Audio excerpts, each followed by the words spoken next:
Ya, Assalamualaikum warahmatullahi wabarakatuh. Perkenalkan, nama saya Rofiko dengan NIM PA 0722000049.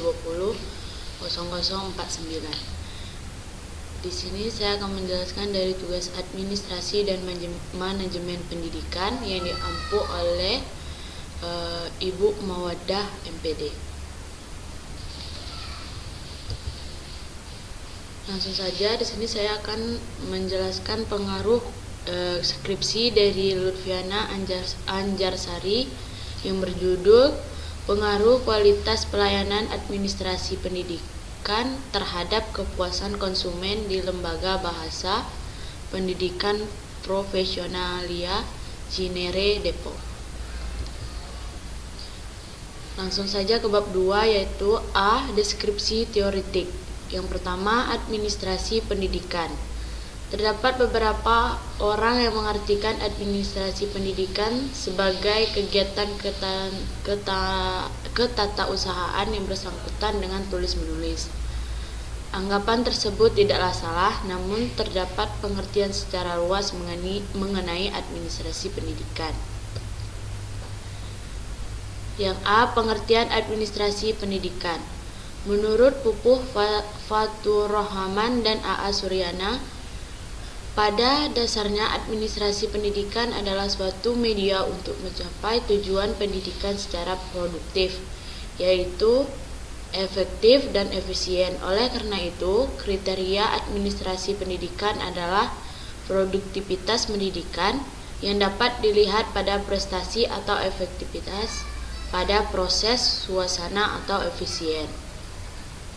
Hengkoswara dan Aan Komariah mengatakan bahwa administrasi pendidikan merupakan keseluruhan proses kerjasama dengan memanfaatkan dan memberdayakan segala sumber yang tersedia melalui aktivitas perencanaan, pengorganisasian, penggerakan,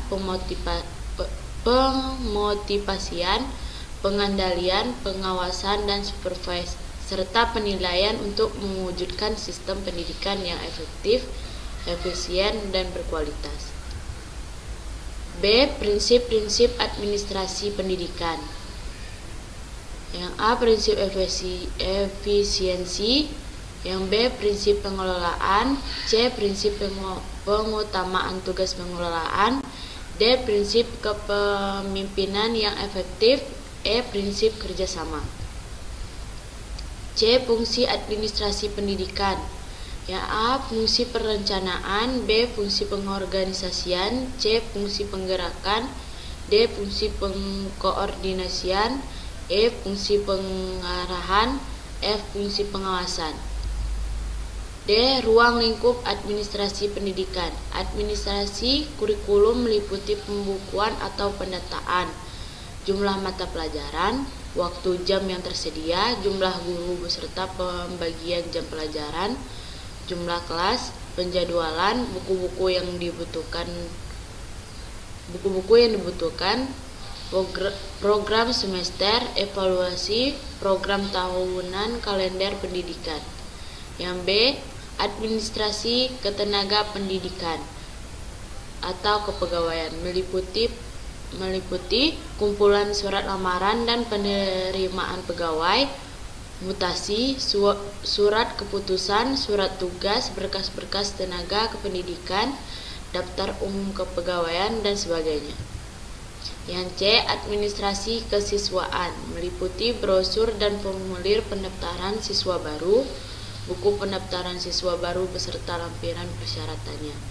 Yang D.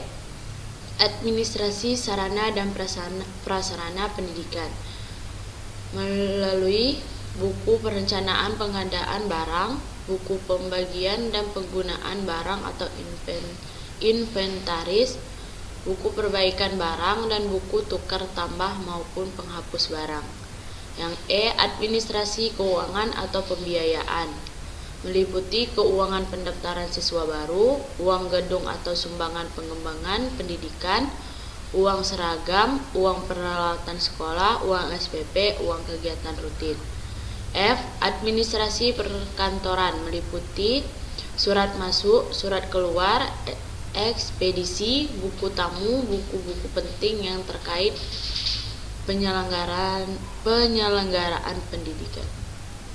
G. Administrasi unit-unit menunjang pendidikan meliputi kegiatan bimbingan dan penyuluhan atau BP, perpustakaan, UKS, pramuka, olahraga, kesenian, dan sebagainya. Yang H. Administrasi layanan khusus pendidikan meliputi menu makanan atau konsumsi, layanan antarjemput, bimbingan khusus rumah tangga, dan sebagainya. I. Administrasi tata lingkup dan keamanan sekolah meliputi perencanaan tata ruang dan pertamanan sekolah, jadwal kebersihan, tata tertib sekolah, jadwal penjaga sekolah, dan sebagainya. J. Administrasi hubungan dengan masyarakat meliputi pembukuan, alamat kantor atau orang yang dianggap perlu, hasil kerjasama, program-program humas, dan sebagainya. Yang 2. Kualitas layanan. A. Pengertian kualitas layanan. Menurut Yuri dan Rahmat mendefinisikan kualitas dipengaruhi oleh cara pandang yang bersifat subjektif dari setiap orang. Kualitas sendiri sering dianggap sebagai ukuran relatif kebaikan suatu produk atau jasa yang terdiri atas kualitas desain atau rancangan dan kesesuaian atau kecocokan. B. Prinsip-prinsip kualitas. A. Kepuasan pelanggan. Yang B. Respek terhadap setiap orang. C. Manajemen berdasarkan fakta. D. Perbaikan terus-menerus. C. Tipe-tipe kualitas. Itu ada 3. A. Quality of design atau kerangka kualitas. Yang B. Quality of conformance atau kesesuaian kualitas. Yang C. Quality of performance atau kinerja kualitas. D. Komponen kualitas. A. Fokus pada pelanggan eksternal dan internal. Eksternal menentukan kualitas produk atau jasa, sedangkan pelanggan internal menentukan kualitas manusia, proses, dan lingkungan. B. Obsesi terhadap kualitas. Organisasi harus terobsesi untuk memenuhi atau melebihi apa yang telah ditentukan. Dan C. Pendekatan ilmiah, mengukur data yang diperlukan dan dipergunakan dalam menyusun patok duga atau benchmark, memantau prestasi, dan melaksanakan perbaikan. D. Komitmen jangka panjang. Komitmen jangka panjang sangat penting dilakukan untuk mengadakan perubahan budaya agar penerapan kualitas dapat berjalan dengan sukses. Yang E. Kerjasama tim atau teamwork. Kerjasama tim, kemitraan dan hubungan dijalani dan dibina, baik antara karyawan, perusahaan maupun dengan pemasok, lembaga-lembaga perintah, dan masyarakat sekitar. F. Perbaikan sistem secara berkesinambungan. Sistem yang ada perlu diperbaiki secara terus-menerus agar kualitas yang dihasilkannya dapat meningkat. G. Pendidikan dan pelatihan. Setiap orang dalam perusahaan dapat meningkatkan keterampilan teknis dan keahlian profesional. Yang H. Kebebasan yang terkendali. Kebebasan yang timbul karena keterlibatan dan pemberdayaan tersebut merupakan hasil dari pengendalian yang terancam dan terlaksana dengan baik. I.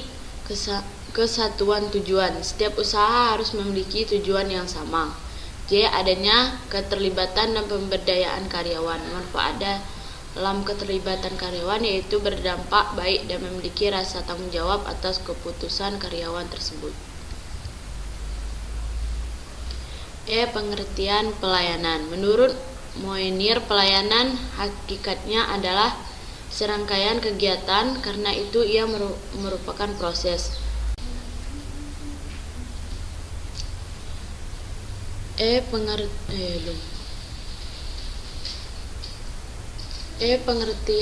Pengertian pelayanan. Menurut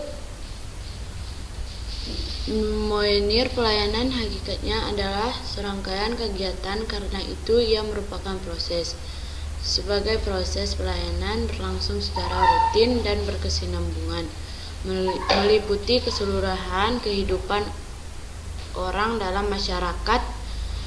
Kebutuhan manusia akan layanan dapat digambarkan melalui teori Lifshitz-Chilly atau Chilly Theory of Leadership atau LCTL. Pengertian kualitas layanan, bahwa kualitas pelayanan adalah segala bentuk aktivitas yang dilakukan oleh perusahaan guna memenuhi harapan konsumen. Pelayanan dalam hal ini diartikan sebagai jasa atau service yang disampaikan oleh pemilik jasa yang berupa kemudahan, kecepatan, hubungan, kemampuan, dan keramah tamahan yang ditunjukkan melalui sikap dan sifat dalam memberikan pelayanan untuk kepuasan konsumen. G. Dimensi kualitas pelayanan. Sama seperti produk, kualitas pelayanan juga merupakan driver kepuasan pelanggan yang bersifat tidak berwujud atau intangibility, karena kualitas pelayanan hanya bisa dirasakan atau perceived service dan diterima sesuai dengan yang diharapkan agar kualitas pelayanan dipersepsikan baik dan memuaskan. Oleh karena itu, baik dan buruknya kualitas pelayanan bergantung kepada kemampuan penyediaan jasa dalam memenuhi harapan pelanggannya secara konsisten. Yang H.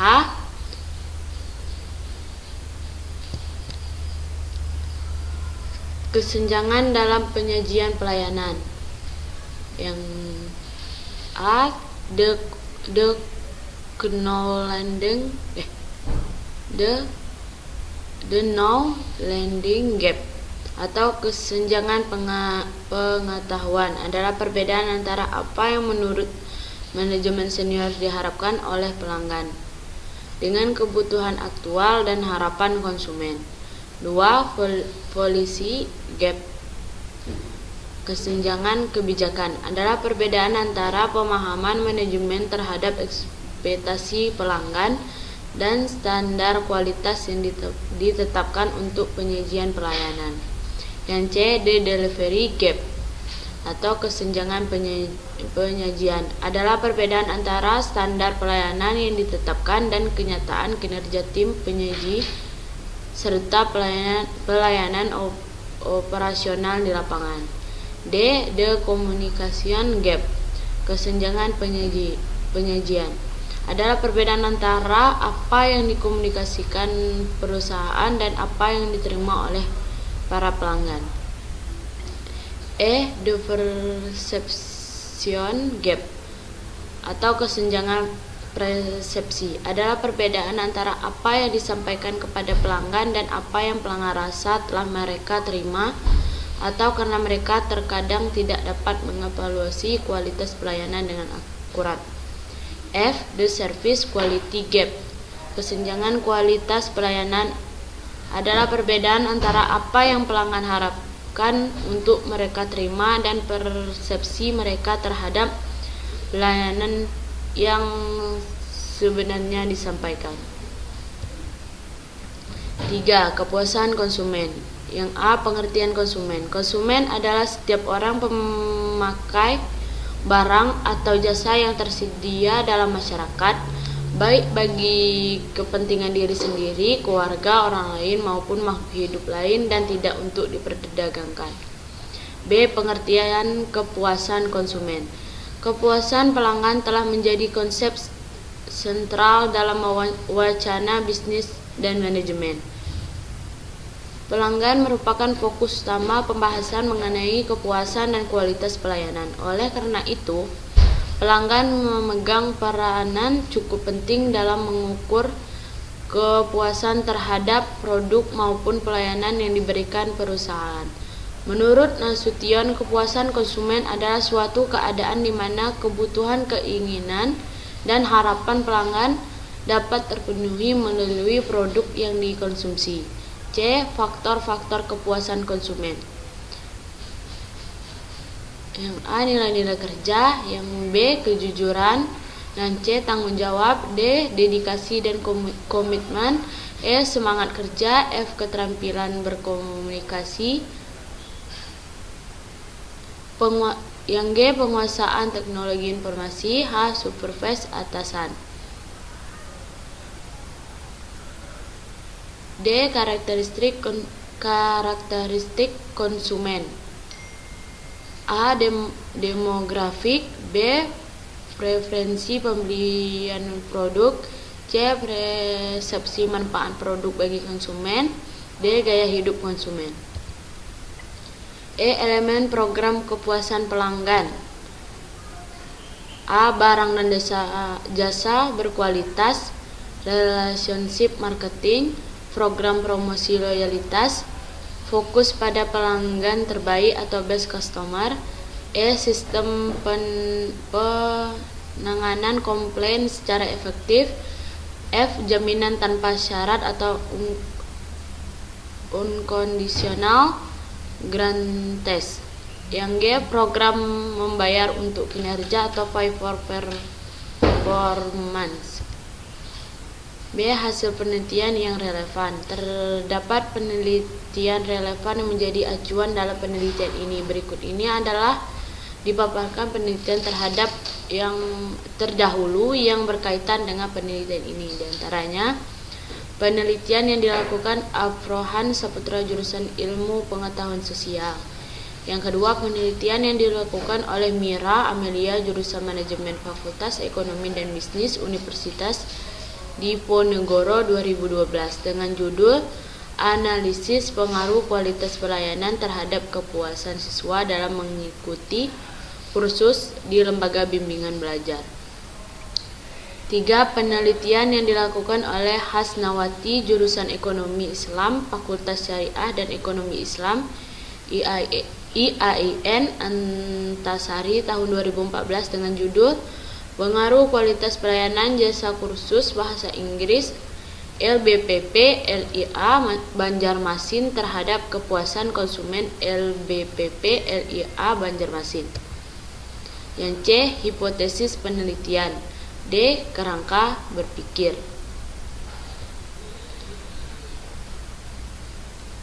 Masuk lagi ke bab 3 yaitu metodologi penelitian yang berisi A. Tempat dan waktu penelitian. Penelitian ini dilaksanakan pada Lembaga Bahasa Pendidikan Profesional atau LBPP atau LIA yang berada di Cinere. B.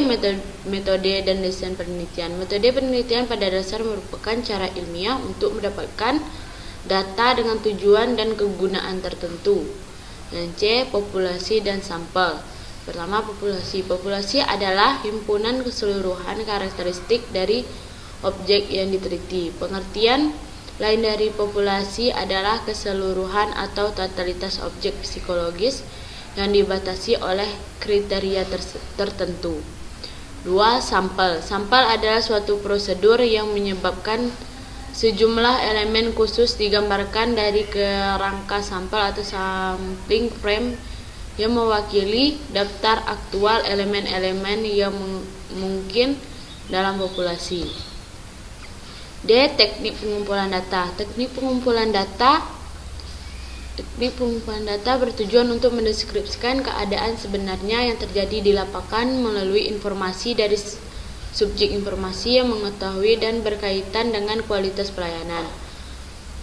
Maka teknik penggunaan datanya digunakan yaitu 1. Angket, yang kedua studi dokumen. Yang E. Instrumen penelitian. Penelitian ini menggunakan penelitian berupa angket untuk memperoleh data mengenai variabel kualitas pelayanan dan kepuasan konsumen.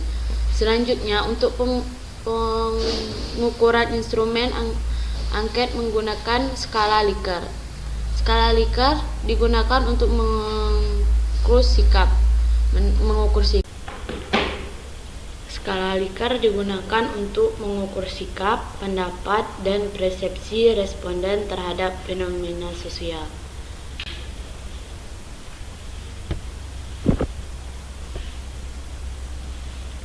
F. Variabel penelitian. Dalam penelitian ini terdapat dua variabel yang akan dikaji, yaitu sebagai berikut. Yang pertama, variabel bebas atau independent variable. Yang kedua, variabel terikat atau dependent variable. Yang G, uji coba instrumen. Yang ada dua, yaitu uji validitas dan uji reliabilitas instrumen. Yang H, teknik pengumpulan data, itu ada 4. Yang pertama editing, kedua coding, yang ketiga scoring, yang 4 tabulating. Yang I, teknis analisis data, ada 2, yaitu deskripsi data dan analisis regresi linear sederhana. J, uji asumsi klasik. Ya, ada 3, yaitu uji normalitas, yang kedua uji linearitas, yang ketiga uji heteroskedatitas.